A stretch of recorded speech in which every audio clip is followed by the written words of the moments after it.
Yeah, what's up, you muckety mucks? This is Stradamus, the sports genius, formerly known as Sean Down. Welcome to another episode of Diary of a Mad Sports Fan.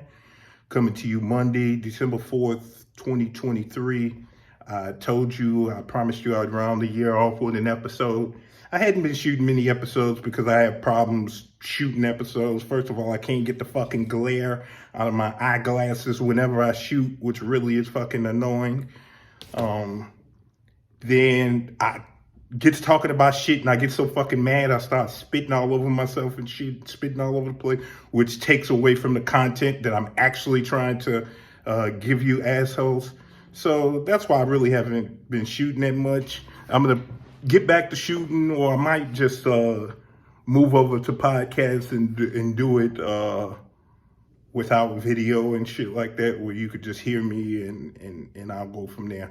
Plus, it requires a lot of energy to shoot these fucking episodes and get all upset at these fucking morons. I'm already pissed off, but to relive it all is just ridiculous.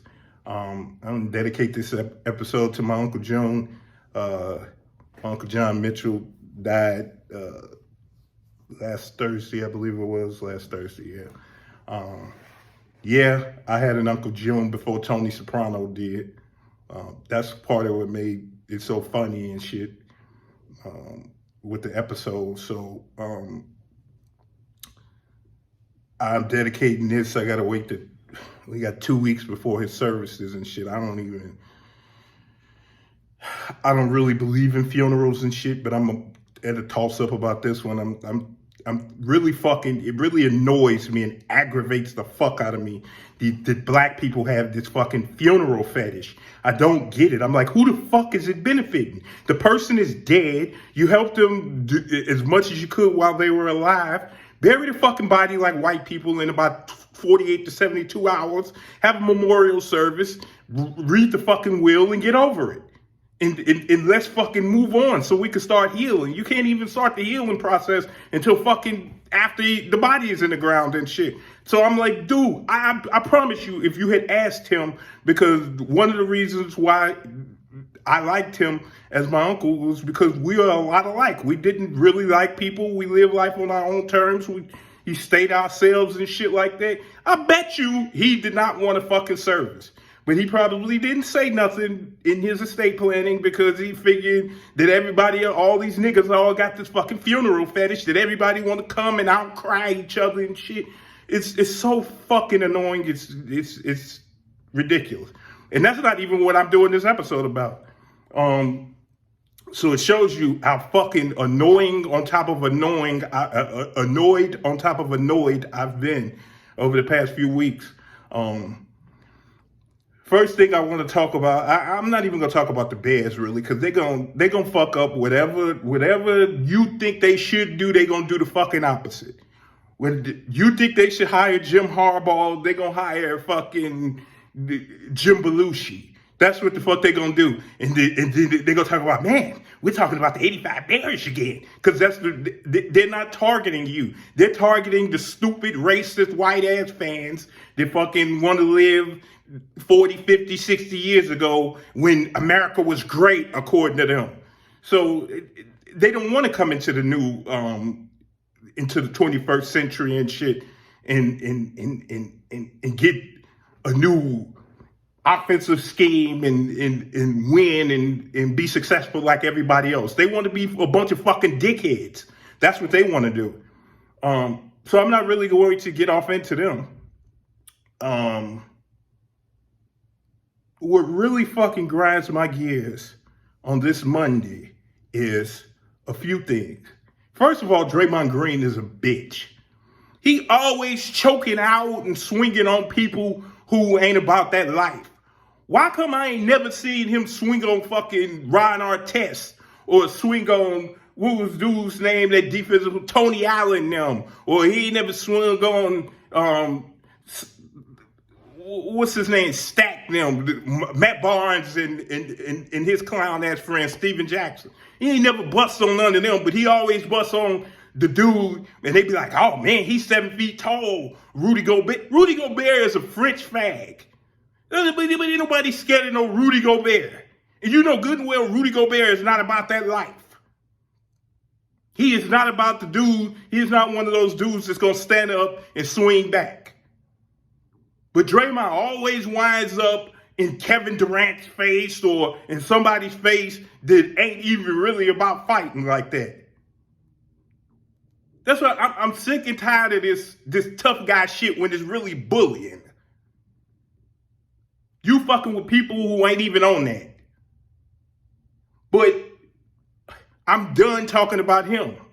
What really fucking grinds my gears this Monday, December 4th, is fucking the college football ranking. Now, I stopped watching, I stopped being a religious college football fan back in 1993 when they stole the national championship from Notre Dame and gave it to fucking Florida State, which is ironic.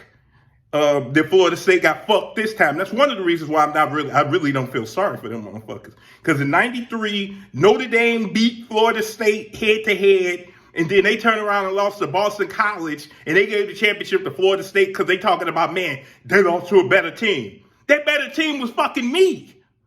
How the fuck can you give somebody a ranking ahead of me when I beat them?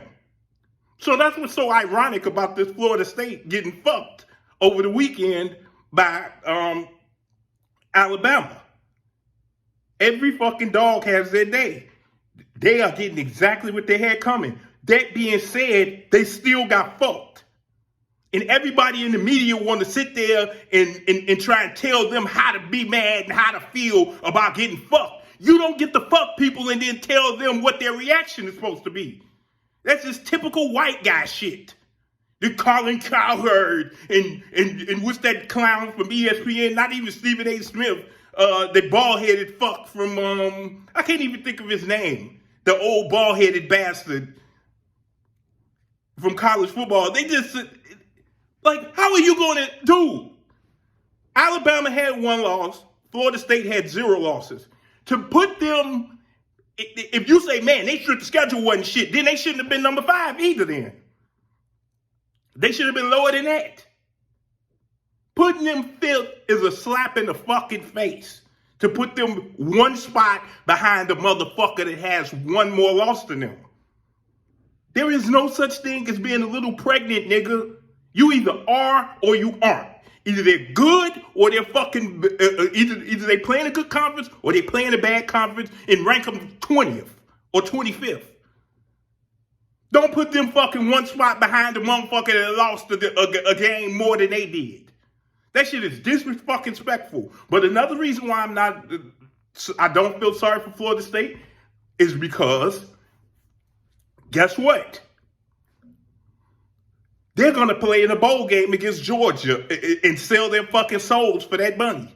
There's no fucking way I would show up to that bowl game if it was me. I promise you, I would take a Polaroid. I wouldn't even take an iPhone camera and shit right here that I'm using an iPhone right now. I wouldn't take an iPhone camera. I wouldn't take a Samsung. I wouldn't take no kind of digital camera. I would take a fucking Polaroid, something that did Polaroids. I would go to Walgreens and have them processed, and I would take multiple pictures of my dick and send them to the fucking college football committee and tell them to suck the entirety of it. I'm not going to no motherfucking bowl game for the 5, 6. Like, first of all, you playing for number 2 and shit. Like, what fucking fun is that? I'm not playing another game this year if I'm Florida State, but they're going to sell their souls for a couple of dollars, and then you got white people that want to, that's not how you handle it. How the fuck are you going to fuck me and tell me how to handle it? Once again, you got nothing to say.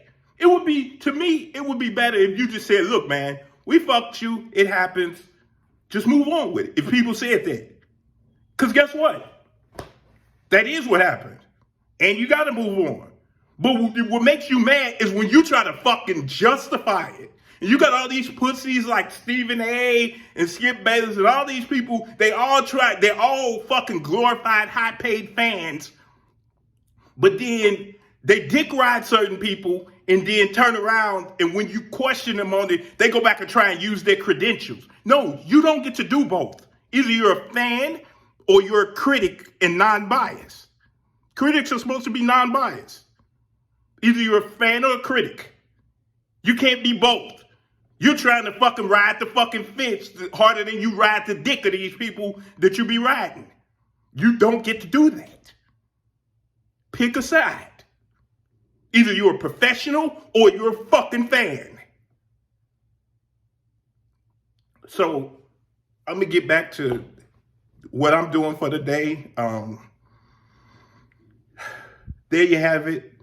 Episode of Diary of a Mad Sports Fan. If you liked it, comment. If you didn't, go fuck your mother. Peace and hair grease.